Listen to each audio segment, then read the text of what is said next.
नमस्कार जी। नाम बताइए। विजय मखीजा। मखीजा साहब, त्यागी जी का माहौल है? हाँ, लगता तो है माहौल है। वैसे अभय वर्मा ने काम किया है यहाँ पर। विधायक जी ने किया है काम? हाँ, अभय वर्मा। किन्होंने? वर्मा जी ने।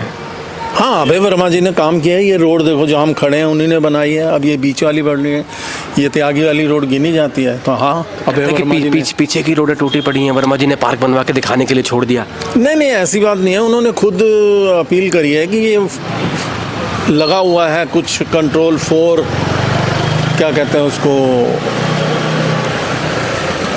ये फॉग का जो लगा हुआ है, गवर्नमेंट ने लगाया। ग्रैब की बात कर रहे हैं? ग्रैब 4। हाँ। तो उन्होंने कहा है कि जैसे ये ग्रैब 4 हट जाएगा, हाँ।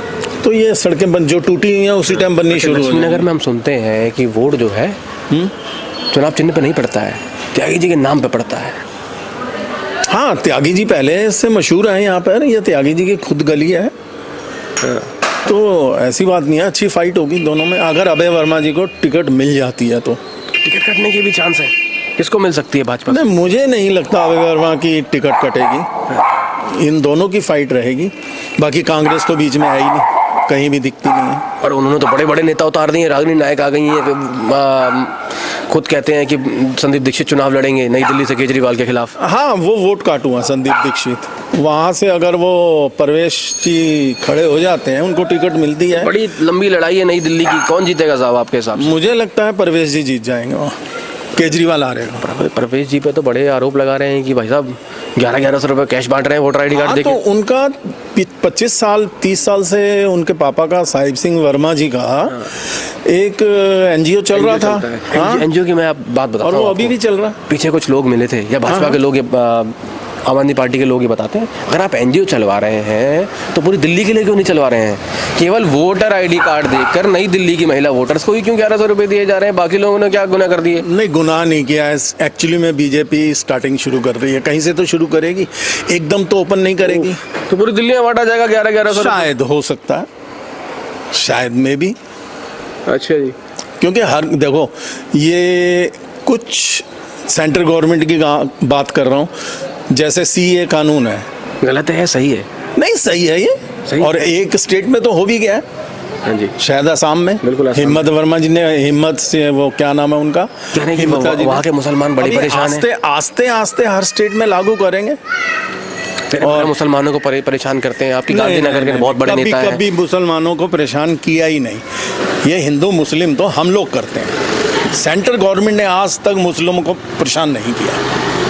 कह रहे हैं संभल हो गया। अभी आपके उपचुनाव हुए उत्तर प्रदेश में, कुंदरकी की सीट पड़ती है, 60% मुस्लिम पॉपुलेशन है साहब वहाँ पे। वहाँ से बीजेपी के रामवीर सिंह चुन के आते हैं। हाँ। बोले हमें वोट नहीं डालने। अखिलेश यादव खुले फ्रंट पर लड़ रहे हैं, कह रहे सीओ साहब को लगा दिया है, बंदूक लेके पुलिस खड़ी है, हमें वोट नहीं डालने दिया जा रहा है। कहाँ पर?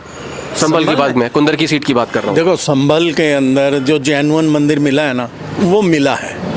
इसके अंदर किसी की राजनीति नहीं है। अब वहाँ मंदिर की बात नहीं कर रहा हूँ मैं। हाँ। यूपी में 9 सीटों पर उपचुनाव हुए जिसमें कुंदरकी की सीट थी। हाँ, साथ में तो बीजेपी जीती है, एनडीए जीती है। हाँ, तो 60% मुस्लिम पॉपुलेशन वाले एरिया में एक हिंदू उम्मीदवार का चुन के आना बहुत बड़ी बात है। और वो लोग आरोप लगाते हैं कि मुसलमानों को वहाँ वोट नहीं डालने दिया। नहीं, ऐसी कोई बात नहीं है। मुसलमान भी अब पढ़ा लिखा हो गया है।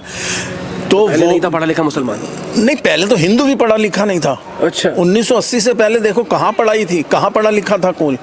अब फिर माइनॉरिटी के नाम पे इतनी लड़ाइयाँ क्यों चलती हैं साहब? नहीं, माइनॉरिटी तो जानबूझ के ये ओवैसी साहब अपना अलग मोर्चा खोल के बैठे हैं। राहुल गांधी कहते हैं कि उनका वोट हमारा है। अखिलेश यादव एमवाई कॉम्बिनेशन चलाते हैं, और आप कह रहे हैं कि आपकी सरकार बीजेपी के साथ है मुसलमानों के। अगर ओबीसी ये नहीं करें तो उनकी राजनीति कैसे चले?